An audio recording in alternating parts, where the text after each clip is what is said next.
नमस्कार दर्शकों, स्वागत है ऐसे न्यूज़ के विशेष पॉडकास्ट में। राजस्थान के श्री गंगानगर के राजेंद्र कुमार ब्राह्मण की कभी एक ईसाई पास्टर रहे राजेंद्र जी ने सच्चे ज्ञान की तलाश में धर्मों के अनेक मार्गों की यात्रा की। राधा स्वामी मत से लेकर बाइबल तक उन्होंने हर जगह उत्तर खोजे, पर असली संतोष मिला पता नहीं किस रूप में आकर नारायण मिल जाएगा।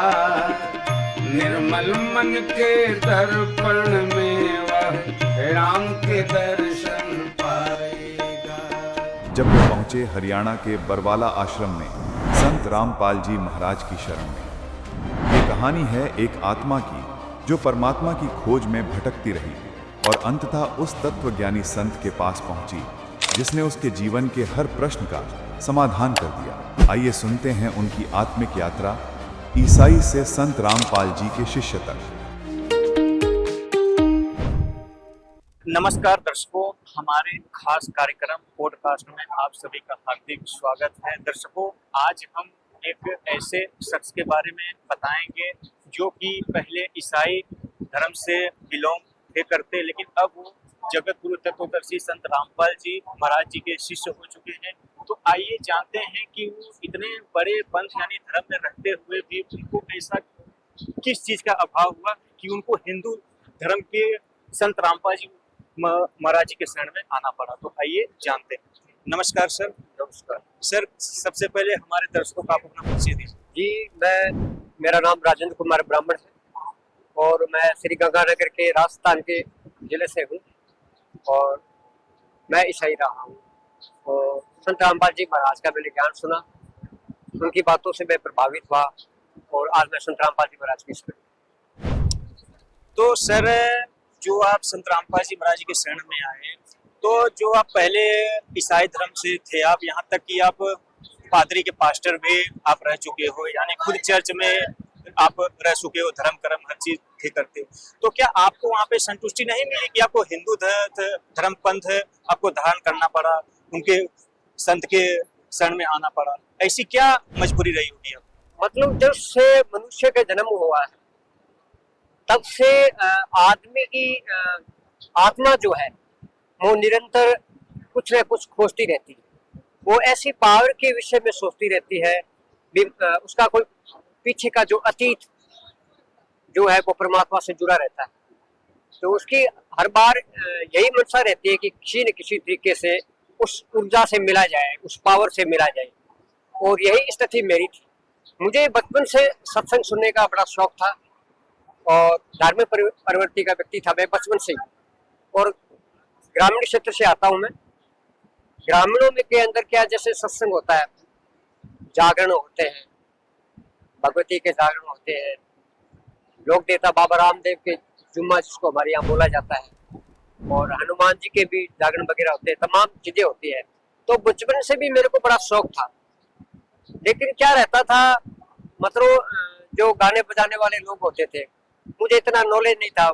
मैं कभी उनके म्यूजिक सिस्टम के पास जाके बैठ जाता, मैंने कहा भी ये मेरे को बजाने दो, मुझे को भगवान के बारे में बताओ। तो सत्संगों में, सत्संग तो नहीं कह सकते, लेकिन जब नाम प्रचलित है तो सत्संग ही कहा जाएगा। तो उस समय मतलब वहाँ के जो गाने वाले लोग होते थे या साधु संत यूं कह लीजिए आप, तो एक बार वो अपनी वाणी बोल रहे थे राजस्थानी के अंदर। मैं राजस्थानी हूँ मूल रूप से। तो कोई कबीर पंथी थे, तो वो वाणी बोल रहे थे भी बेटी बुझे बाप ने अन जायो बर जाओ, अन जायो बर नहीं मिले तो थारो मर जाओ। यानी ये जो लाइन थी, कबीर बानी है ये, बेटी बुझे बाप ने अन जायो बर जाओ, अन जायो बर नहीं मिले तो थारो मर जाओ। यानी कुछ बानी ऐसी थी, यानी इसके वाक्य ऐसे थे भी, मतलब क्या, एक बेटी जो है अपने पिता से पूछ रही है अन जायो, अर्थात जिसका जन्म न हुआ हो, ऐसा वर दीजिए मुझे दीजिए, यदि कर सकते हो तो। अन जाया अजन्मा हो और उससे मेरी मुलाकात की करवाइए, आप साक्षात करवाइए। यदि आप नहीं करवा सकते हैं उससे हमारी मुलाकात, आप यदि समर्थ नहीं है उस बात के लिए तो आप हमारे साथ विवाह कर लीजिए। तो ये जो सवाल था बड़ा कौतूहल का सवाल था। एक बेटी एक पिता के साथ विवाह कैसे कर सकती है बराबर। तो उस समय भी मेरी इतनी ज्यादा उम्र भी नहीं थी, लेकिन मैं सोचता जरूर था। जहां भी मुझे सत्संग मिलती, जहां जुम्मा जागरण मिलते, जहां भी जगराते होते, मैं चला जाता। और मैं अनुसूचित जाति से बिलोंग करता हूँ, तो जहां भी जाता हूँ वो लोग मुझे दूत कार देते, वो आगे बैठने नहीं देते भी वहां बैठ जाओ, दूर जाके बैठ जाओ, जहाँ जूते पड़े वहां जाके बैठ जाओ, आपको इधर नहीं आने का। तो मैं ये सोचता था कि ऐसा फर्क क्यों है हमारे सनातन धर्म के, इतना मतलब वो क्यों है कि एक इंसान दूसरे इंसान से नफरत करता है। कि मैं भी कहाँ रुकने वाला था, बड़ा जिद्दी था, जानबूझ के अंदर घुस जाता था मैं और सवाल खड़े कर देता था। मैंने कहा भी उन लोगों से भी, आप ये कह रहे हो बेटी पूजे बाप ने अनजायो पर जाओ, अनजायो पर नहीं मिले तो थारो मरो पे आप इस वाणी का उत्तर दीजिए मेरे को। तो वो कहते भी कल का लड़का, तुझे क्या लेना देना इस चीजों से, चल भाग जा यहाँ से। तो काफी सत्संगों में जाता रहा, इस प्रश्न का कहीं उत्तर नहीं मिला मेरे को। और मुझे आकांक्षा थी, मेरी बड़ी इच्छा थी कि किसी न किसी संत और ऋषि से ये पूछा जाए इसका मतलब क्या होता है। तो मैं 20 सत्संगों में गया, 20 ऐसे कार्यक्रम मैंने अटेंड किए, लेकिन इस बात का जवाब किसी के पास नहीं था। तो अंत में मैं परेशान हुआ, मैंने कहा भी कोई और मार्ग चुनना चाहिए। जी बिल्कुल। हाँ, जय जयकारा लगाते, एक परमात्मा की बात करते, जब व्याख्यान होता, भजन भूजन गाने के बाद में वाणिया कबीर साहब की बोली जाती वहां, तो एक परमात्मा की बात करते करते अनेकों को वो भगवान बोलते, भगवान शिव की जय, भगवान विष्णु की जय, वगैरह वगैरह ढेर सारे। तो मेरे भी एक दूसरा प्रश्न फिर सवाल खड़ा हुआ। तो मैंने उनसे पूछा भी आप, मैंने तो यही सुना भी परमात्मा है सबका मालिक एक, आप बता रहे हो भी मतलब शिव जी को भी भगवान बता रहे हो, ब्रह्मा विष्णु अनेक स्वयं सबको भगवान बता रहे हो। तो मतलब मुझे तो वालक समझ के और ऐसी कास्ट का समझ के वो मेरे को दुत्कार देते। तो उन लोगों ने मेरे को धक्काशाही की, मेरे साथ में कुछ धक्का धुका भी दिया, और कुछ लोगों ने मेरा उपहास भी किया कि आप ऐसा कीजिए ना, आप हमारे बर्तन साफ कीजिए, करवा दीजिए आप हमें, तो हम आपको आगे बैठने देंगे। तो मैं उनके बर्तन भी साफ करता, भी क्या पता मेरे को आगे बैठा ले। और मेरी इच्छा यही रहती भी मेरा तो सवाल यही था भी मेरे सवालों के जवाब मुझे मिलने चाहिए। लेकिन अनेक सत्संग मैंने सुनी, लेकिन किसी ने मेरी बातों का जवाब नहीं दिया। राधा स्वामी सत्संग में भी मैं गया, डेरा व्यास के संतों के पास गया, और हमारे यहाँ मतलब नौलखा जी का पंथ है वहां भी गया। वो अपने तरीके से बताते रहे, अपना मतलब ऐसी बातें से कोशिश की जाती भी मुझे संतुष्ट किया जाए, लेकिन मेरी आत्मा नहीं स्वीकार गई थी कि ऐसा हो ही नहीं सकता। एक पुत्री अपने पिता से विवाह कैसे कर सकती है, मुझे संतुष्ट किए जाना चाहिए था, लेकिन किसी ने किया नहीं। तो मैं तो ईश्वर से मिलने की इच्छा में था। अचानक हमारे गांव के अंदर ईसाई मिशनरी के लोग आए, उनके हाथों में किताबें थी, एक बुकलेट था उनके हाथ में, गाड़ियां भरी हुई थी, काफी लोग थे वो। तो उनकी किताब का नाम था परमेश्वर का संदेश। एक परमेश्वर जो सबका करता है। तो जब उन्होंने यह कहा कि हम एक परमेश्वर की बात करते हैं और सृष्टि का जो करता है वो एक ही है, तो ये बात मेरे सहज ही समझ में आ गई। तो दोपहर का समय था, आवाज लगा लगा के वो बोल रहे थे, तो मैंने कहा भाई ये बुकलेट आप मेरे को भी दे दीजिए। तो मैंने उसको पढ़े तो मैं संतुष्ट हुआ भी एक परमेश्वर की बात करते। परमेश्वर यानी जो ईश्वर जैसी चीजें वो तो फिर परमेश्वर छोटी होगी। ये तीसरा समर्थ परमात्मा परमेश्वर है, ये बड़ा है। और मैंने उनसे बात की भी, आप मेरे को मेरे सवालों का जवाब दोगे आप? तो उन्होंने कहा कि आपके सवालों का जवाब दिया जाएगा, उससे पहले हमारा सत्संग अटेंड करनी पड़ेगी आपको। हम दावा करते हैं कि 6 माह के अंदर आपको संतुष्ट कर दिया जाएगा, आपके सवालों का जवाब दे दिया जाएगा। तो मैं बड़ा खुश हुआ। तो घर वाले भी परेशान थे कि कभी ये कौन से समागम में चला जाता है, और रात दिन यही इनकी दौड़ धूप लगी रहती है। तो 6 महीने के बाद में मैंने कहा भी 6 महीने हो गए, आप बताइए मेरे को, लेकिन सनातन धर्म में जो मेरे साथ व्यवहार किया गया था, जो हिंदू धर्म के मेरे साथ व्यवहार होता था, उससे मुझे कुछ ठीक लगा। तो वहां गया, उस कार्यक्रम में के हिंदुओं के जो कार्यक्रम था उसमें तो मेरे जूते वहां खुलवा दिए जाते थे, लेकिन उनके सत्संग में मैं जाता तो बोला कोई बात नहीं, जूते वगैरह आप पहने रहो, कोई दिक्कत नहीं है। चेयर लगी रहती थी और वहां नहीं खुलवाया जाता था। हाँ, चेयर लगी रहती थी, चेयर पे बैठे रहते थे, वहां भी खाते पीते रहो, बीच में कुछ भी खाओ, चेयर पे बैठे रहो आप। और सामने प्रवचन होते थे, जीसस के प्रवचन चलता था। तो उनमें एक चीज मैंने देखी भी, उनमें ऊंच नीच जात पात जैसा कुछ था नहीं। तो आदमी का जब सम्मान बढ़ता है, जब कोई व्यक्ति आदर करता है, तो आदमी का लगाव तो ऑटोमेटिक हो जाता है। जी बिल्कुल। और आज तक यही रहा, एक मार्ग से भटकने बाद में तीसरे मार्ग से लोग जब वो तैयार ही रहते हैं, उनको बरगलाना वगैरह, अपने अपने तरीके से उनको ज्ञान को समझाना वगैरह वगैरह, ये सब मेरे साथ हुआ। तो 6 महीने के बाद में मैंने सवाल करा भी आप मेरे को बताइए। तो उन्होंने कहा भाई पहले आप बाइबल के बारे में समझो। तो बाइबल मैंने समझा, बाइबल के बारे में बताया गया कि परमेश्वर ने सारे संसार के गुनाह जो है अपने आप पे ले लिए, और परमेश्वर जो है वो संसार के लिए ही मतलब सूर्य पे चढ़ गया। तो मैं बड़ा खुश था, मुझे लग रहा था ठीक है मैं परमात्मा को प्राप्त कर लूंगा, उस वाणी का अर्थ मैं समझ लूंगा। तो उसके बाद में मेरे को पास्टर बना दिया गया। तो मैं उमंग में था, मुझे लगा कि अब समय है, और वो तारीफों के पुल बांधते गए, और मैं एक हवा की तरह, गुब्बारे की तरह उठता गया। लोग मेरे साथ जुड़ते गए, और लोग पास्टर जी करते थे। मान सम्मान मिला मेरे को ईसाइयों के अंदर, और मैं अपना मतलब नामांकन भी मेरा हो गया। तो उसमें उन्होंने मेरा नाम डेविड जोसेफ रखा, मेरा नाम डेविड जोसेफ। हाँ।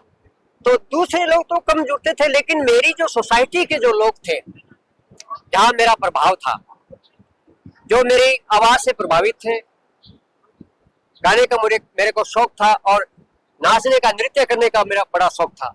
तो मेरे युवा साथी मुझसे जुड़े रहते थे। तो बाइबल को जैसे मैंने पढ़ा, तो कहीं ना कहीं मेरे को ये लगा भी ये जो लोग है ना, आपके सवालों का जवाब नहीं देंगे। तो वो बोले हमारे बड़े पास्टर आएंगे, वे आपको बताएंगे। तो पंजाब में रहते थे वो पास्टर जी, गुरमीत जी नाम था उनका। तो मैंने कहा भाई आप ये बताओ, ये बाइबल जो है, इंजिल जो है, इसके बारे में मेरे को बताओ, और परमेश्वर के बारे में बताओ। तो वो बोले ये परमेश्वर है, ये परमेश्वर का पुत्र है।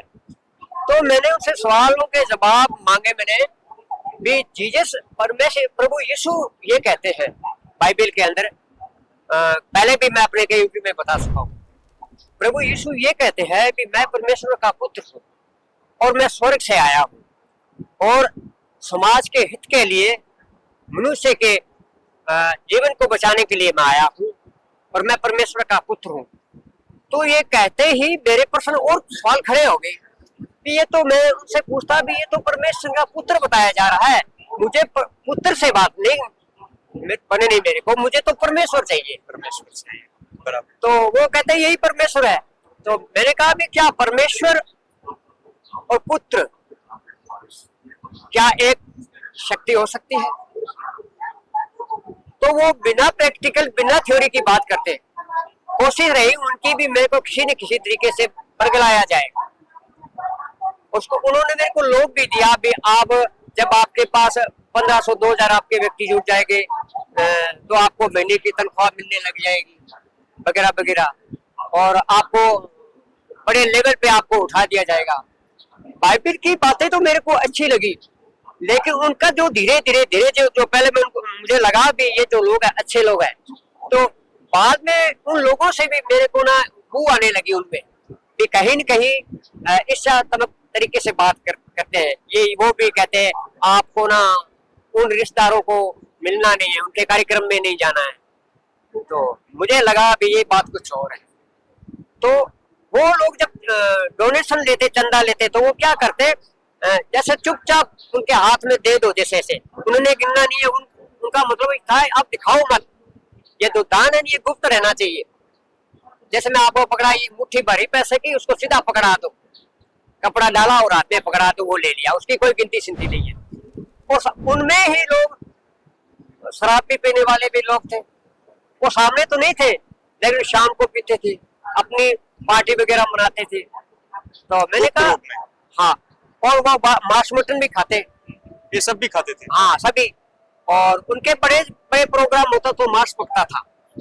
तो मैंने कहा भी ये नहीं खाऊंगा मैं। आपने मना कर? हाँ, मैंने कहा भी ये मैं शराब नहीं पीऊंगा। और जो मेरे साथ के जो पास्टर थे वो सिगरेट पीते थे, मैंने कहा मैं सिगरेट नहीं पीऊंगा, मुझे मांस नहीं खाना। तो उन्होंने कहा भी ये तो चलता है हमारे यहाँ, प्रभु यीशु ने मछलियां खाई और मेमने द्वारा यहोवा के दूत वहां चढ़ते हैं, तो इस नियम से आप विपरीत कैसे हो सकते हो? तो मुझे ये अच्छा नहीं लगा। तो उन्होंने कहा भी ये बात ठीक नहीं है। तो उनको ये भी डर था भी नया नया आया, अभी 4-5 साल तो हुए ऐसे भी, कहीं हमें छोड़ के चला ना जाए। और इनके जो साथी है वो इनकी कबर में किताबें में इसके, तो उनको भी ये भय था और मुझे भी थोड़ा थोड़ा भय सताने लगा भी कल को आपके सामने किसी प्रकार की कोई घटना को अंजाम न दे देगी। तो मैंने इस बात से स्पष्ट ही इनकार कर दिया कि आप तो एक नंबर, तो ये बात जो है ना बिल्कुल मेरे जमी नहीं, ये बात भी मुझे मांस नहीं खाना, मुझे शराब नहीं पीनी, आप राजी रहो या नाराज रहो। अगर आप मेरे से जबरदस्ती करो तो आइए लीजिए आपकी बाइबल, मैं आज के बाद में आपको याद नहीं आऊंगा। दूसरा सवाल, आप मुझे रोक सकते हैं, पहले मेरे सवालों का जवाब दीजिए। आप जो शुरुआत का सवाल था पहले तो वो बताइए। वही सवाल था राजस्थानी में, बेटी बूझे बाप ने अन जायो बर जा, अन जायो बर नहीं मिले तो थारो मारो प्या। तो बोले ये तो बकवास है, कुछ नहीं है, ये तो ऐसे अटपट की गई है, इसका कोई मतलब नहीं है। एक बेटी पिता के साथ विवाह कैसे कर सकती है, ये उसका कोई मतलब नहीं है। तो मैंने कहा भी जब आपके पास मेरे सवालों का जवाब ही नहीं था तो भाई आपको मेरे को यहाँ लेके नहीं आना चाहिए था, आपने तो मेरे साथ धोखा किया। अब मेरा जो लगाव है प्रभु यीशु से हो गया है कि इतना दयालु महापुरुष थे और उस पंथ के लोग मांस मटन खाते हैं, जीव हत्या करते हैं। मैं नहीं मानता प्रभु यीशु ने कहीं कहा होगा ऐसा। इतना दयालु व्यक्तित्व का महापुरुष कब कहेगा भी आप हत्या करो? प्रभु यीशु जो महात्मा यीशु थे वे तो इतने दयालु थे, जिन लोगों ने उन पे जुल्म किया उनके बारे में एक बार की भी नहीं कहा भी आप मर जाओ, आप नष्ट हो जाओ, किसी प्रकार का श्राप वगैरह नहीं दिया उन्होंने। तो इस बात को तो आपको मानना पड़ेगा कि दयालु महापुरुष थे महात्मा ईसा, ये दोनों बात मिस नहीं करी। तो मैंने कहा भी आप झूठ बोल रहे हो। दूसरा ये, इस बात को सिद्ध करिए पिता और पुत्र एक शक्ति कैसे हो सकती है? एक शक्ति कैसे हो सकती है? हाँ, अगर पिता और पुत्र एक हो सकते हैं तो माता मरियम के गर्भ से होने वाला तो मरियम का पुत्र हुआ, और मरियम के कोख से जो उत्पन्न होने वाला उसका पति कैसे हो गया? पति कैसे हो सकता है? तो वो उदाहरण देते कि जैसे मान लो ये अवस्था है, जैसे हमारे भी या सनातन धर्म में है ना, अहम ब्रह्मास्मि जीव ही ब्रह्म है। हाँ जी बिल्कुल, वही थ्योरी उनकी रही कि ये अवस्था है, जल रहता है, कभी वो भाप बन जाता है, वो भाप जम करके वो बूंद हो जाती है, वही जल हो जाता है। तो ये अलग अलग अवस्था है।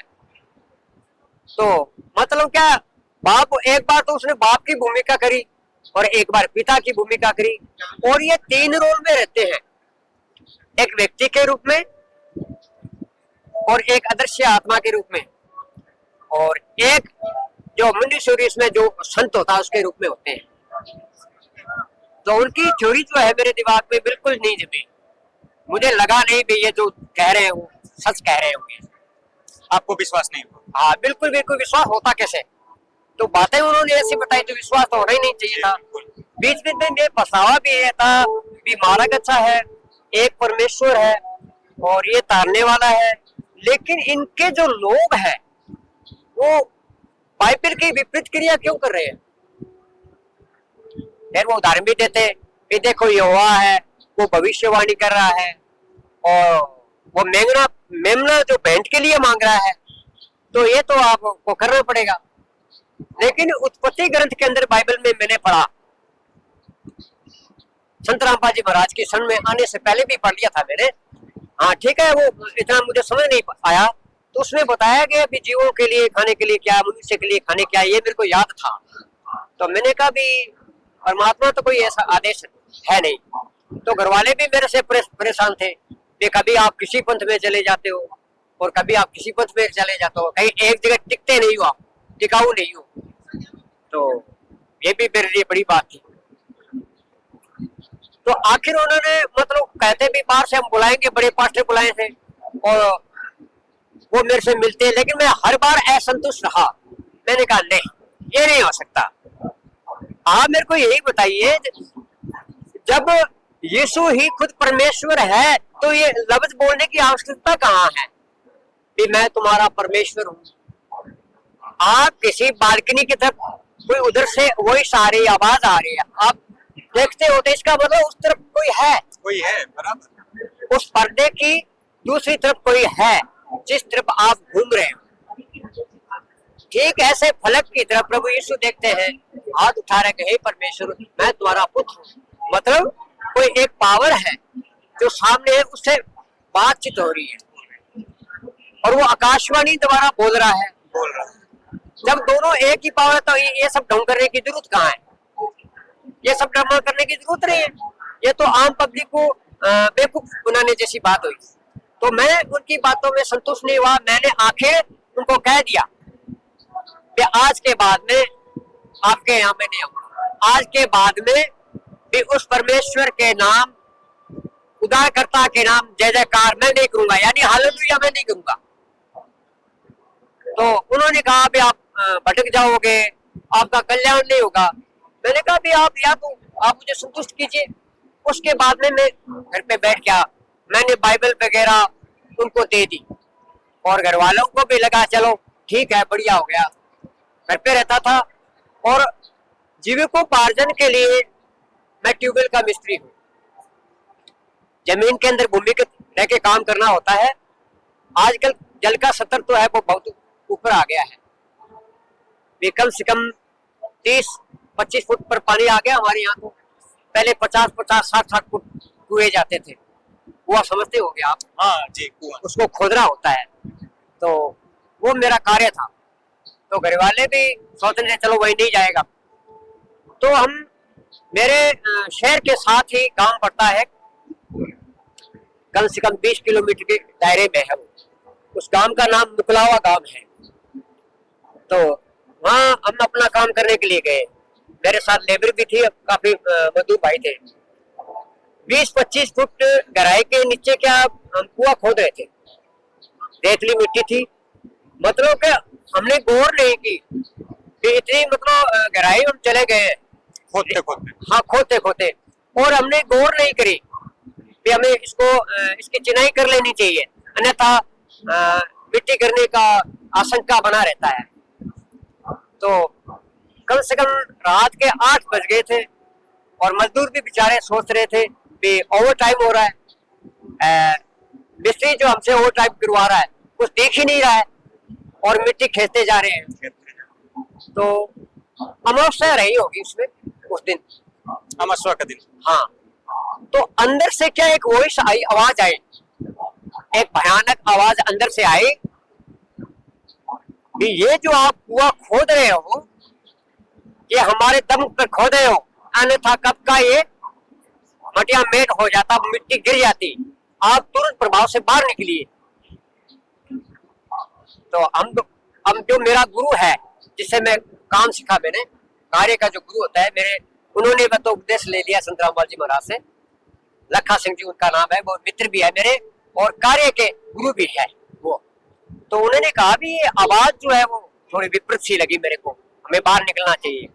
हम बाहर आ गए, अपना सामान बांधा हुआ हम बाहर आ गए। सर्दियों के दिन थे, हम जिसका कुआं बना रहे थे उनके घर पे हम ठहरे हुए थे। मतलब बाहर जो है उनके घर से कम से कम आधा बीघा आगे उनका कच्चा मकान था, पुरातन मकान, कच्ची ईंटों का, जैसे ग्रामीणों में होता है। और वो बिश्नोई जाति के से, बिश्नोई जाति के लोग हैं, वो अन्य जाति से मतलब कुछ ज्यादा भेदभाव रखते हैं। तो मैं तो वैसे भी ऐसी कास्ट से हूँ, और दूसरे जो लोग हैं उनसे भी वो मतलब ज्यादा उसमें भेदभाव किया करते थे। तो हमारा सामान वगैरह वहीं होता था, हमें रोटियां वहीं से दी जाती थी। तो हम रात भर वहां ठहरे, तो काफी हमारे साथ थे, मजदूर थे, कम से कम 10 मजदूर थे, हमें उसी वही सोना होता था हमारे साथ। तो रात के तकरीबन 12 बजे अचानक से जो पुराना मकान था उसका अंदर से किल्ली लगी हुई थी, फिर भी अचानक से अपने आप गेट खुल गए। बाहर से हवा का झोंका आया, सर्द रात थी, सर्दी का मौसम था, सभी सो रहे थे, मैं भी सो रहा था। अचानक से मतलब मैं अपनी चारपाई से उठ बैठा, ऐसे मैं बात कर रहा हूँ, मतलब इतनी पुरातन संस्कृत बोल रहा हूँ मैं। यानी आज के जो कथावाचक है उनको तो आती ही नहीं है। यानी एक स्टोरी चलती है और स्टोरी के अंदर 2 पात्र है, 2 प्रेत है, कालंदर और दीपांकरी नाम की तो लड़की है, और कालंदर नाम का जो पात्र है वो प्रेत है। वो आपस से बातें कर रहे हैं, मैं सो रहा हूँ। अब नींद के आकोश के अंदर मेरे मुंह से 2 वॉइस आ रही है, एक तो लड़की की आवाज आ रही है, एक लड़के की आवाज आ रही है, मतलब पूरा स्टोरी चल रहा है उनके अंदर।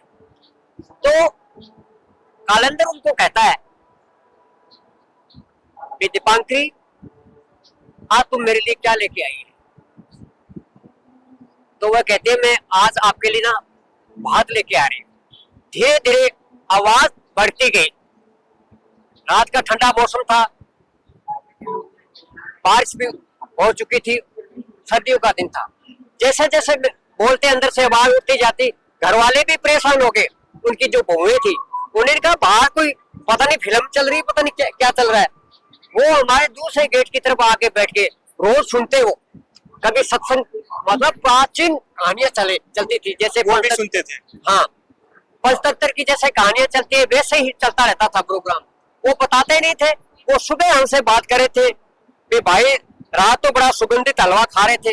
यानी ऐसे टिफिन खोलने की आवाज आती और खुशबू भी आती, और उसके शोर शराबे से जो हमारे साथ के जो लेबर होती थी वो भी जाग जाती, वो भी सोच के देखते कि ये कर क्या रहा है। मुझे पता तनिक भी नहीं चलता, घंटे 2-2 घंटे, कभी कभी तो 4 बज जाते। यदि कोई दूसरा व्यक्ति ऐसे हाथ लगा देता तो ऑटोमेटिक जैसे टेप रिकॉर्डर बंद हो जाता है या कोई फिल्म जैसे बंद हो जाती है, ऐसे बंद हो जाता। मैं बिल्कुल नॉर्मल हूँ और शरीर में पसीना आया होता था। और सुबह जब उठते तो आसपास के जो हमारे जो मजदूर थे, हमारे दूसरे साथी थे, वो हंसते रहते थे, भाई रात को हलवा खा रहे थे, यार ये लड़की कौन है, किस लड़की से तुम बात कर रहे थे? तो मैं भी चिंतित था, भी ऐसी तो कोई बात नहीं है। नहीं यार, तू रात को बहुत बोलता है और अलग अलग वॉइस आती है तेरे मुंह से, एक लड़की की आवाज आती है और लड़के की भी आवाज आती है। तो मैं चिंतित था, मैंने कहा भाई क्यों मजाक करते हो? बोले नहीं, मेरा जो गुरु था जिसे मैंने काम सीखा, लखा सिंह, उसने कहा भाई आपको ने किसी अच्छे डॉक्टर से इलाज करवा लेना चाहिए, हो सकता है आपका मानसिक संतुलन बिगड़ गया हो। तो मैं बड़ा चिंतित हुआ कि ऐसी क्रिया तो है नहीं मेरे अंदर। दिन भर काम करता हूँ, बहुत हार्ड काम रहता है मिट्टी का, और रात को सोता हूँ, और आप कहते हो कि ये क्रिया होती है। तो उसमें मतलब ये आजकल एंड्रॉइड फोन तो नहीं होते थे, दूसरे फोन थे जिसे रिकॉर्डिंग होती थी, वो रिकॉर्डिंग कर लेते शाम को, रात को, और सुबह हमें बताते भी ये बोल रहा था तू रात को। तो मैं बड़ा चिंतित हुआ। हुआ कंप्लीट हो गया, तो पास ही जो मेरे गुरु थे लखा सिंह जी, जिसे मैंने काम सीखा, उससे पास में 9M के नाम का गांव है एक, वहाँ उनकी सिस्टर रहती थी। और हमारे यहाँ लोहड़ी मनाई जाती है पंजाबियों के अंदर, पंजाबी लोगों के अंदर लोहड़ी का बड़ा मतलब महत्व है। तो उन्होंने कहा भी काम तो अपना कंप्लीट हो गया है और अब तो घर जा ही नहीं पाएंगे, क्यों ना अपनी बहन के पास चलते हैं। तो हम रात को वहां ठहरे। तो लखा सिंह की बहन का घर था वो, उनकी लड़की के अंदर उसमें 2 प्रेत थे। लड़की के अंदर? हाँ, और मेरे में प्रेत थे। तो प्रेतों का जमा बड़ा हो गया वहां रात को, जैसे 12 बजे, और प्रेत पर आपस में लड़ने लगे। मैं भी नींद में था तो, और मैं खड़ा हो गया। तो वो आपस में लड़ने लगे भी ये 2 प्रेत कैसे आ गए। तो मतलब मुझे पता ही नहीं इतनी पावर मेरे से कहां से आ गई। तो घर वाले भी उनके घर में 5-10 सदस्य थे। तो मतलब मैं एक अकेला ही सबको उठा उठा के फेंक रहा हूँ उसको। और उसके बाद में मेरे अंदर जो प्रेत थे, उन प्रेतों ने उस लड़की के प्रेत को निकाल दिया। उसको ये भी कहा कि आज के बाद में तू यहाँ नहीं आएगी। तो उनका प्रेत तो उन्होंने निकाल दिया, लेकिन मेरे पास साथ तो थे ना फिर। तो उससे हमें लाभ होने लगा।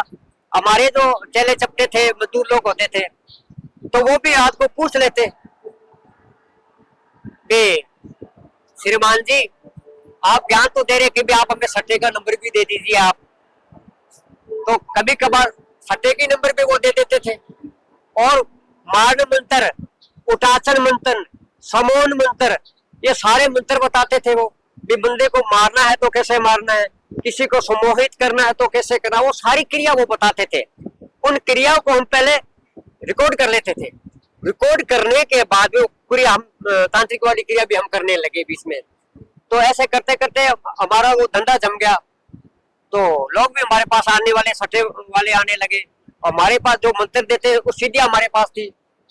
और किसी की कोख को बांधना, आग को बांधना, जल को स्तंभन कर देना, ये समून विदा, यानी उल्टे सीधे सारे काम हम करते थे। तो धीरे धीरे वो कुएं वाला काम हमने छोड़ दिया कि फ्री का माल हमें मिलने लग गया। तो पैसे भी आते ढेर लगने लगा पैसे का। लोग ईंटें लेके आने लगे, सीमेंट के बोरे लेके आने लगे, थैले, और मकान भी हमने बनाने लगे। लेकिन कहीं न कहीं जब हम अपना प्रोग्राम खत्म करते हैं तो कहीं न कहीं ये लगता है भाई ये हम गलत कर रहे हैं। फ्री का खा रहे, लोग देते जा रहे हैं, हम सामान को अंदर रखते जा रहे हैं। और जैसे जैसे हमारे पास पैसा बढ़ता गया, गेहूं बढ़ती गई, अनाज दालें बढ़ती गई, तो हमारे घर वाले बीमार हो गए। जो मेरे साथ का पार्टनर था, उसकी पत्नी में 2 भूत बोलने लगे। पैसा था, वो पैसा हमारा जैसे आता वैसे ही लग जाता। उनकी पत्नी के अंदर 3 भूत थे।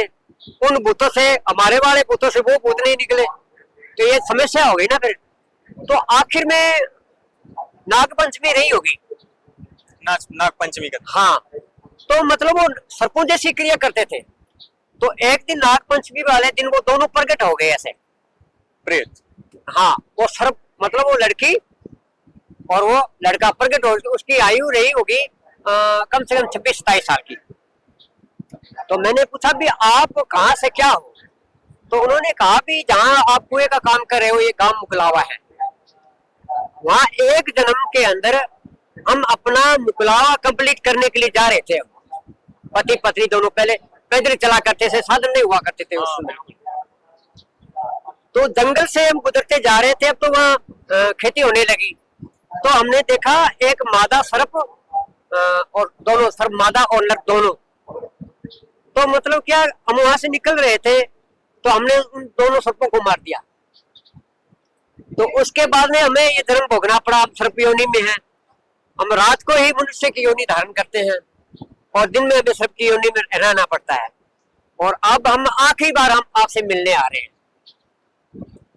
उन्होंने कहा भी ये आप हमें आखिरी बात मनाना है, आखिरी बार। इसके बाद में आपको हमें नहीं मनाना है। आज जो कुछ करना है, जो मांगना मांग लो आप, आज के बाद हमें नहीं मनाना। तो हमारा तो उसी से लाभ था, उसी से हमारा घर चलता था। तो हमें भी लाज था भाई ये तो अब तो काम तो खराब हो गया है, ये तो सट्टे के नंबर कहाँ से लेंगे, अब तो काम करना पड़ेगा। काम करना पड़ेगा। तो हमने कहा भाई आप ऐसा मत कीजिए। तो उन्होंने कहा भाई एक बात सुनो, आप हमारा जो मार्ग है ये पिशाची मार्ग है, सात्विक मार्ग नहीं है, ये तामसिक मार्ग है। और इस मार्ग पे चलने वाला व्यक्ति हमेशा नरक में पड़ता है, और आज हम भी नरक में पड़ रहे हैं। और उन प्रेतों की बड़ी खासियत रही, मतलब वो शराब नहीं पीने देते थे, वो बीड़ी नहीं पीने देते थे। मैं बीड़ी का बड़ा आदी था, लेकिन वो पीने नहीं देते थे, वो शराब भी नहीं पीने देते थे। और अगर हमने पी ली तो उस दिन हमें बड़ा परेशान करते थे। वो लड़की भी परेशान करती, वो लड़का भी परेशान करता। कभी रजाई खींच ले जाते, कभी कंबल खेदे, कभी पजामा खेदे, मतलब रात को परेशान करना, मुझे दिखाई देना। तो उनके डर से भी मैंने शराब छोड़ दी पहले। अब मैं एक सिगरेट का बड़ा आदी रहा है, बीच बीच में छोड़ देता, बीच में जब पी लेता था तो बड़ा परेशान करते मेरे को। और घर वाले भी अरदास करने लगे, उन्हें महाराजी और बाबा मानने लगे, नाग बाबा ना इसका इलाज करो, ये मतलब दारू पीने लगा। ये तो उनको भी 4 ईंटें रख दी उन्होंने, घर वालों ने भी, ये ठीक है, ये तो बहुत छूट आ गया हमारे यहाँ। तो वो बोले ऐसा है कि आज के बाद हमें नहीं मानना है, हमारा जो मार्ग है वो कुमार्ग है और तामसिक प्रवृत्ति का मार्ग है। इस मार्ग पर क्रिया करने वाले लोग कभी मोक्ष को प्राप्त नहीं करते। तो आप ऐसा कीजिए ना, आप सतमार्ग को पकड़िए। पृथ्वी पर परमात्मा आए हुए हैं, पहली बार परमात्मा शब्द मैंने सुना, परमेश्वर भगवान जैसे। हाँ, परमेश्वर तो मैंने ईसाई धर्म से सुना, भगवान जैसे शब्द, देवी देवता जैसे शब्द तो हमारे कल्चर में होता ही है, वहां से सुनता था। तो उन्होंने कहा भी हरियाणा के अंदर परमात्मा आए हुए हैं, आप वहां जाइए और हमें नहीं मानना, आपको हमारे मंत्र जाप नहीं करने, आपको आज के बाद में आपको हमारी साधना नहीं करनी चाहिए। तो दोनों प्रगट हो गए। वो एक जो लड़की थी वो सिराने बैठ गई, और जिस तब मेरे पैर थे उस तब वो लड़का बैठ गया। 27-28 साल की आयु रही होगी उनकी। उन्होंने कहा भाई हमारे पास कुछ नहीं है, हमने आपको इस मार्ग तक लाना था, कोई हमारा पिछले जन्म का कोई कर्म रहा है, तो तभी से हमें ये क्रिया करनी पड़ी है, और हमें भी जन्म लेना है। हमें अलाय नाम का कोई गांव है, इस एरिया में है वो गांव, अलाय नाम का कोई गांव है, या मारवाड़ का गांव है कोई। उन्होंने कहा भी हमारा जन्म भी हम वहां लेंगे, और उस परमात्मा की शरण में हम जाएंगे, हम भी जाएंगे, लेकिन फिलहाल आप तो जाओ और हरियाणा के अंदर परवाड़ा आश्रम में वहां आप चले जाओ। तो हरियाणा की तरफ तो हमने कभी रुख किया ही नहीं था, अपनी तहसील के अलावा हम बाहर कभी गए नहीं थे, हम तो यहाँ बीकानेर तक भी नहीं आए थे। तो हमारे लिए बड़ा कौतूहल रहा ये। तो वो दोनों हमारे पास शक्ति हमारे से छीन गई, उन्होंने कभी दर्शन नहीं दिया, और उन्होंने हमें काबिज कर दिया भी हमारे जो मंत्र है उसको जाप नहीं करोगे आप। तो ग्राहक भी आने कम हो गए, जो मजदूर हमारे साथ काम करते थे वो भी छोड़ गए, क्योंकि उनको सट्टा मिलने से रह गया। तो दूसरी मजदूरी तो हमें करनी थी। तो करते करते हम 1 महीने तक गए नहीं, बरवाला नहीं गया, मतलब उनका कहना नहीं माना हमने। तो 1 महीने के बाद वो फिर प्रकट हुए। 1 महीने के बाद? हाँ, लगभग 5 बजे का टाइम रहा होगा, शाम की सुबह, यानी सुबह की बात कर रहा हूँ मैं।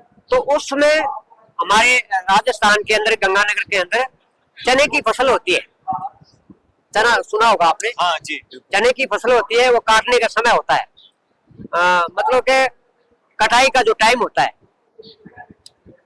तो वो दोनों प्रकट हो गए, मेरे को जगाया, बोलो उठो आप। तो मैं देख रहा हूँ, मैं आप एक काम कीजिए, हमें आप जवाब दीजिए इस बात का भी आपको कहा गया था हरियाणा के अंदर परमात्मा की शरण में जाने के लिए, तो आप गए क्यों नहीं? तो हमने कहा भी हमें तो मार्ग का पता ही नहीं, हमें बरवाला कहाँ है, हम कैसे जाए, हमें कोई मार्ग बताने वाला नहीं है। तो उन्होंने कहा हम बताते हैं आपको मार्ग।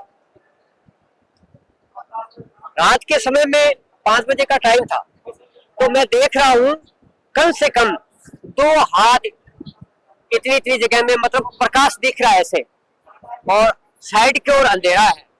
मैं देख रहा हूं मेरे घर से कम से कम 15-20 किलोमीटर एक खेत दिखाई दे रहा है, और खेत के बीच में एक खेजड़ा बोलते हैं हमारे यहाँ राजस्थानी में, खेजड़ा भी इसमें, और दोनों तरफ से चने का खेत है, अलग अलग माली का। सामने से 2 आदमी आ रहे हैं, एक आदमी ने घड़ा उठा रखा है और दूसरे ने मतलब और खाने का बड़ा टिफिन उठा रखा है। मैं देख रहा हूं तो मेरे को कहा, ये जो घड़ा उठा रखा है ना व्यक्ति, ये व्यक्ति भी इस खेजड़े के नीचे आएगा, दरख्त वृक्ष जो होता है ना उसके नीचे आएगा, और आप भी इसके नीचे आओगे। मैं देख रहा हूँ, मैं भी दिखाई दे रहा हूँ। मेरे पास 20-25 बकरियां थी, मेरे पास थी, मैं भी चला रहा हूँ, ऐसी स्थिति देख रहा हूँ मैं।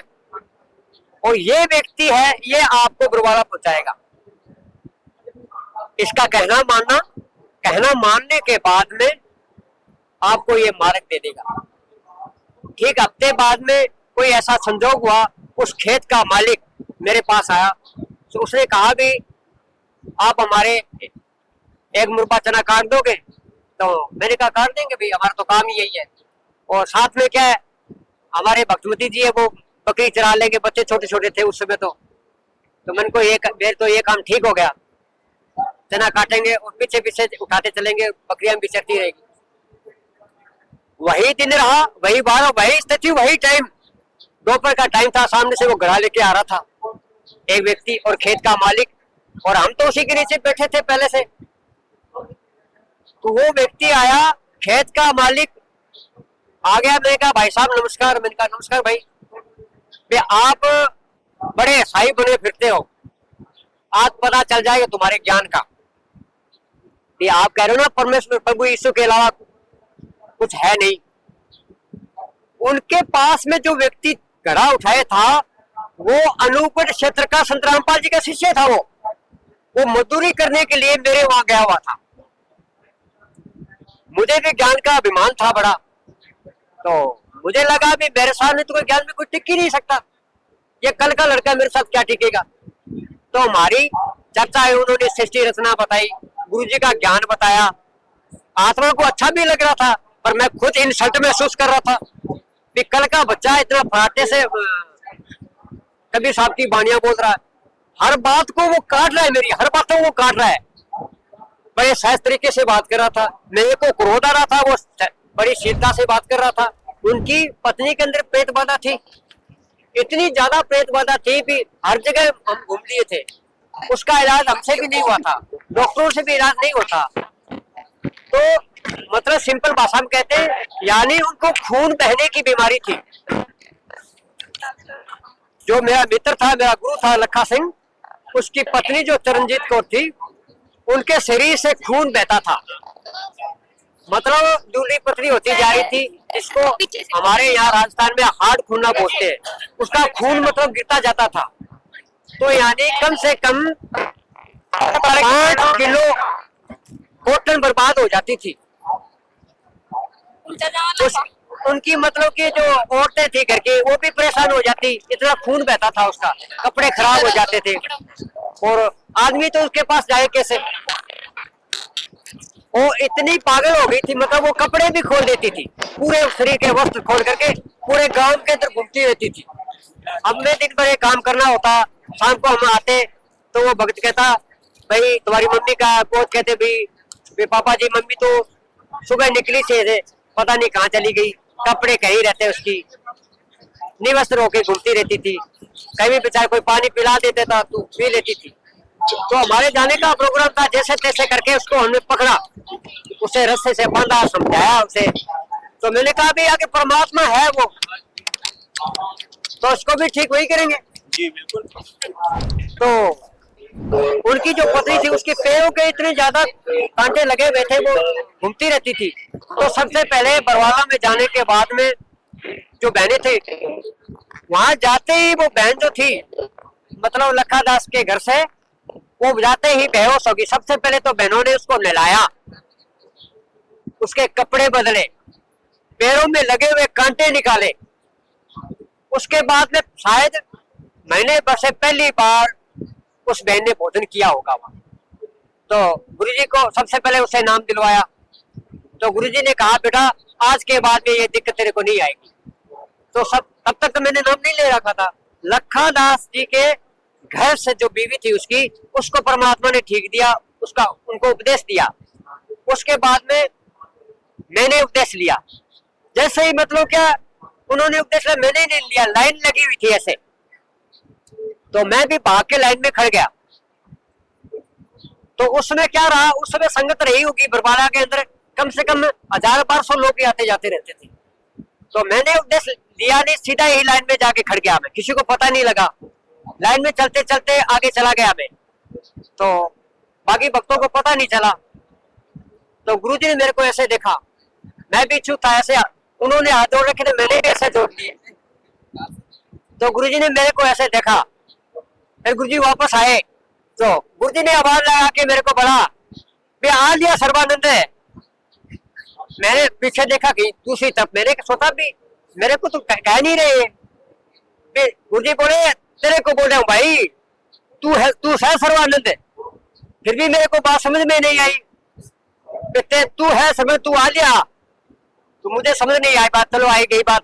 गुरुजी ने कहा बेटे पहले नाम लेके आ, ऐसे डांटा मेरा, पहले नाम लेके आ। तो मैं भागा गया, नाम लेने आ गया, मेरे को नाम मिल गया।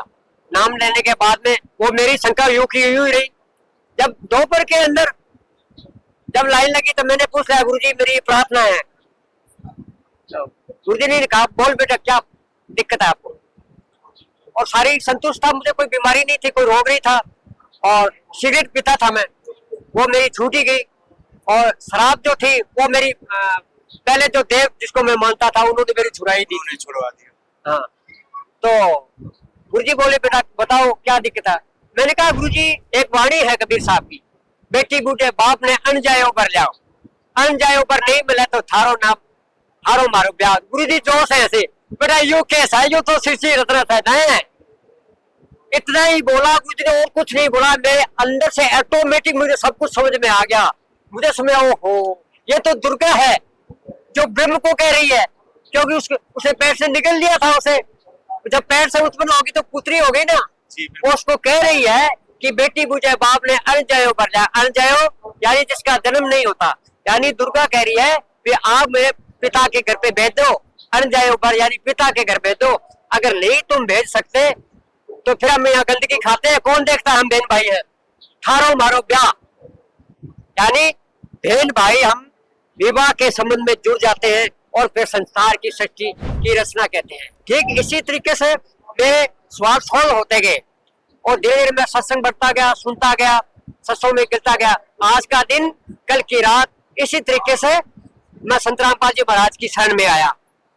और रही बात, जैसा कि ये प्रश्न आपके उठ रहा होगा, मैं अपने नाम के साथ में ब्राह्मण लगाता हूँ, हालांकि मैं जातिगत ब्राह्मण नहीं हूँ। तो इसकी थ्योरी क्या है? तो गुरुजी कहते हैं जो भाई सर्वानंद ब्राह्मण है। उसी के बाद में भक्तों ने भी मेरे को प्रचारित कर दिया, ये तो मतलब सर्वानंद ब्राह्मण है, ये गुरुजी ने कह दिया। उसके बाद में भक्तों ने सर्वानंद ब्राह्मण के नाम से मेरे को प्रचारित कर दिया। और उसके बाद में जब ज्ञान चर्चा करते रहते थे तो वही छोड़ी रही जो फ्लैश बैक की रही, मेरे पिछले जन्मों की रही। आज भी मैं अपने बैग भरे रखता हूँ। ज्ञान चर्चा होती थी जब हम गुरुजी की पेशी पे जाते थे तो वो वैसे ही बैग भरे रहते थे। तो इसी तरीके से मेरा नाम फेमस हो गया। और इसी कारण से, और वैसे गुरुजी ने भी समझा दिया बेटा ब्राह्मण सो जो ब्रह्म पहचाने, जो ब्रह्म की जानकारी रखता है वो ब्राह्मण है। और आज मैं गुरुजी की दया से संत रामपाल जी महाराज के मैं पूर्ण ब्राह्मण हूँ। और इसी तरीके से मैं अपने नाम के साथ ब्राह्मण लगाता हूँ और मैं पूर्णतया ब्राह्मण हूँ, इसमें कोई दो राय नहीं है। इसी प्रकार को किसी व्यक्ति को इस बात की चिंतित नहीं होना चाहिए कि राजन कुमार ब्राह्मण जो है वो किस तरीके से ब्राह्मण। तो सर फिर आपने उपदेश लिया कि फिर आप आ गए? हाँ, उसके बाद में बढ़ता गया। आज मेरा पूरा परिवार उपदेशी है। 2 बहुएं हैं, उनमें एक को सारनाम मिल चुका है, दूसरी बड़ी बहू है, आपने भी लिया उपदेश? हाँ, मैंने उपदेश ले लिया। मैं सारनाथ भी हुआ 2019 के अंदर, मेरे को सारनाथ मिल गया है। और परमात्मा तो दर्शन देते रहते हैं। आज गुरु की दया से मुझे सेवा मिली है, आज मैं प्रदर्शनी में सेवा दे रहा हूँ, सब मालिक की रजा से। तो जैसे शुरू से आपने ईसाई धर्म भी ज्वाइन किए, यहाँ तक कि बड़े बड़े पंथों में भी गए आप, जैसे राधा स्वामी हो गए और भी अनेक पंथों में, तो आपके आध्यात्मिक ज्ञान के शंकाओं का समाधान नहीं हुआ। फिर आप इस संत रामपाल जी महाराज की शरण में आए, तो क्या आपके आध्यात्मिक जो ये ज्ञान के सारे शंकाओं का समाधान संत रामपाल जी महाराज जी ने किया? हाँ, बिल्कुल बिल्कुल। यानी मेरा फेस बैक का जो धर्म था, हिंदू धर्मियों के, ये उनके अंदर जो रिवाजें थी, जो उनके अनजाने मंत्र थे, राधे राधे कह लो, हरे रामा हरे कृष्णा वगैरह वगैरह, गोरखनाथ की जय, गंगा मैया की जय, ये चीज समझ में नहीं आ रही थी। और इनके चलते भी कोई साधना भी स्टेबल नहीं हो रही थी। यही तो वजह रही ना, मैं ईसाई क्यों बना, मैं क्यों कृष्ण बना? क्योंकि वहां मुझे प्रताड़ना मिल रही थी, मुझे अपमानित किया जा रहा था, वो अनेक भगवान बताए जा रहे थे। और ईसाई धर्म के अंदर एक परमात्मा की बात कही तो वह उनसे थोड़ा संतुष्ट हुआ, तो सारी शंकाएं जो मेरी वो मिटी, और आज मैं परमात्मा के शरण में हूँ। तो शंका तो मुझे मिटनी थी, आज मुझे पूरी संतुष्टि है, मुझे और कुछ नहीं चाहिए। आज जो कोई यदि कोई कहता है ना कि संत रामपाल जी महाराज वो तो संत है, कबीर जी अलग है, आज मेरे सामने अगर साक्षात कबीर जी भी खड़े हो जाए तो मुझे कबीर जी से लेना देना नहीं है। क्यों? कि आज मेरा कबीर तो मेरे गुरुदेव संत रामपाल जी महाराज है। क्योंकि गुरु जो होते हैं वो परमात्मा ही, साक्षात परमात्मा ही होते हैं। तो मेरे लिए गुरु परमात्मा है और संत रामपाल जी महाराज है। और मैं तो सभी लोगों को ये कहना चाहता हूँ, यही यथार्थ मार्ग है, इसी मार्ग से ही सबका मोक्ष होना है, सबका कल्याण होना है। तो सर फिर संत रामपाल जी महाराज जी ने भगवान की स्थिति क्या बताई, यानी परमेश्वर की स्थिति क्या बताई उन्होंने, जो अन्य लोग नहीं बता पाए? आज तक संत रामपाल जी महाराज ने जो बताया, अब ये देख लीजिए, संसार के जितने भी तथा कथित धर्म गुरु हुए, आज तक वो कबीर साहब को संत कहते रहे, एक तमूरा बजाना वाले कहते रहे, और उनको जन्म लेना वाला ही बताते रहे। आज तक आप देख लो, जितने भी संत महंत हुए सभी ने कबीर जयंती बनाई। जी बिल्कुल। आज वो पीछे का इतिहास अगर आप देखोगे, सबने कबीर जयंती बनाई है। एक अकेले संत रामपाल जी महाराज है, उन्होंने ये सिद्ध किया, ये इंगित किया कि भाई कबीर जयंती नहीं, कबीर साहब तो अविनाशी परमात्मा है, तो जन्मता मरता नहीं है, वो तो प्रकट होता है। तो उसके लिए तो कबीर प्रकट दिवस होना चाहिए। ये संसार के अंदर पहल संत रामपाल जी महाराज ने किए। उन्होंने वेदों द्वारा सिद्ध कर दिया, कुरान द्वारा सिद्ध कर दिया, गुरु ग्रंथ साहिब द्वारा सिद्ध कर दिया, और बाइबल के द्वारा सिद्ध कर दिया। वे ऑर्थोडॉक्स बाइबल से सिद्ध कर दिया भी सुप्रीम गॉड ऑफ कबीर, और कुरान की आयतों में भी सिद्ध कर दिया गया। तो कुरान के अंदर तो मैंने अपने हाथों से कुरान के अंदर कम से कम 30 बार कबीर सबको मैंने खुद नोट किया गुरु जी की दया से। तो परमात्मा है, उसके स्पष्ट लिखा हुआ है कुरान के अंदर। अब कुरान शरीफ को फिर लेते हैं, इसका अनुवाद इससे देखेंगे। अब देखो कुरान शरीफ फिर लेते हैं, वो मजीद थी, ये कुरान शरीफ है, और इसके अनुवादक प्रकाशक पहले हमने दिखा दिए हैं। ये सारा लखनऊ किताबघर से ये प्रकाशित है, मौसम बाग सीतापुर रोड लखनऊ से। अब हम इसके आते हैं 604 पृष्ठ पे, 604 पृष्ठ पे, और वही है इस कुरान शरीफ सूरत फुरकानी 25। नीचे आते हैं, ये 52 आयत है। फला तुतियल काफिरन जाहिदुम बिही जिहादन कबीरन, ये कबीर कहो, कबीरा कहो, कबीरन कहो, कंसेप्ट क्लियर हुआ। यानी ऐसा कोई शास्त्र नहीं बचा जिसमें कबीर साहब का हिट न मिला हो। सारे शास्त्रों से प्रमाणित कर दिया संत रामपाल जी महाराज ने। परमात्मा की जो असली स्थिति है, असली जो परमात्मा होते हैं, वो किस तरीके से अपनी लीला करते हैं, वो सारी स्थिति से अवगत करवाया है संत रामपाल जी महाराज ने। उन्होंने ये सिद्ध कर दिया है कि कबीर जो है वो परमेश्वर है, वो सबके करता है। और संत गरीबदास जी महाराज ने भी कहा है, कर्ता पुरुष कबीर है, आन देव ने खीर, सकल समाना शब्द शब्द ही सत कबीर। परमात्मा जो है शब्द रूपी परमात्मा है, वो कबीर साहब है। वो वर्तमान समय के अंदर संत रामपाल जी महाराज के रूप में आए हुए। मतलब संत रामपाल जी महाराज जी ने शास्त्रों से पूरा एकदम प्रमाण सहित बिल्कुल बिल्कुल इस चीज सिद्ध किया है। बिल्कुल। तो सर जो आज हमारे दर्शक देख रहे हैं, यानी उनके भी अंदर कहीं ना कहीं आप जैसी ही स्टोरी या चीज जूझ रही होगी, पहले से उन्होंने भी आध्यात्मिक ज्ञान प्राप्त करने के लिए ना जाने क्या क्या संघर्ष किए होंगे। तो आप उन सभी भगत आत्माओं को क्या संदेश देना चाहते हैं? मैं उनके बारे में यही कहना चाहूंगा, क्या रहता है आदमी जब तक संतुष्ट नहीं होता आध्यात्मिक मार्ग के अंदर, तो वो नए नए पंथ ढूंढता ही है। एक दुकान पे अगर सामान नहीं मिलता दूसरी दुकान पे जाता है, दूसरी दुकान पे नहीं मिलता है तो तीसरी दुकान पे जाता है। ये हाल पूरी विश्व का है। आज अनेक पंथ हो गए, सुने अपने अपनी हाथ खोल रखी है।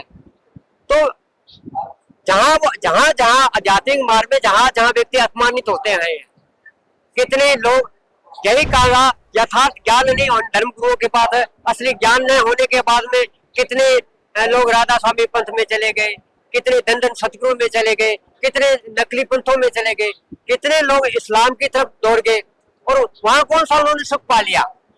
वहीं भी तो वो परेशानी है ना।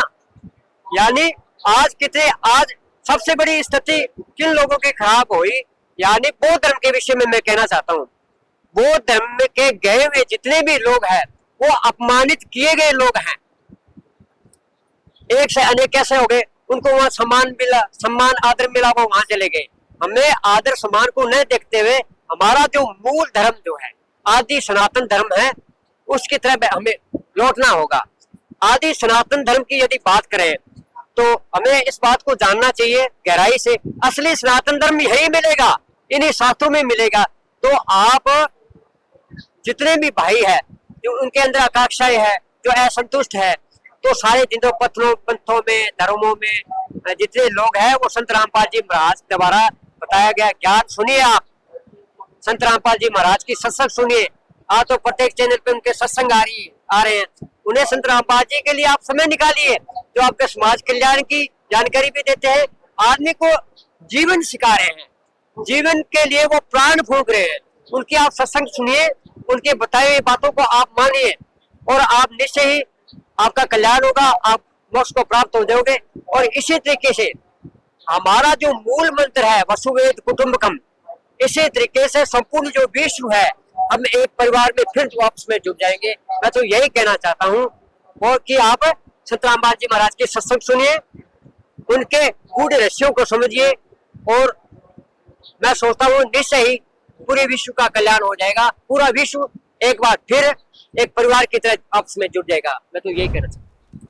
तो दर्शकों आपने देखा जो कि राजेंद्र कुमार ब्राह्मण की द रियल स्टोरी, जो कि शुरू से लेके अंत तक उन्होंने नाना प्रकार के पंथ में गए, ईसाई तक बने, लेकिन उनको असंतुष्टि रही अध्यात्म मार्ग में। फिर उसके बाद हिंदू धर्म में फिर संत रामपाल जी महाराज जी के शरण में आए, फिर उनके आध्यात्मिक विज्ञान का शंकाओं का समाधान हुआ। ऐसे ऐसे अध्यात्म की नई जानकारी जानने के लिए हमारे साथ बने रहिएगा। फिर लेकर आएंगे नए ज्ञान के आधार पर पॉडकास्ट।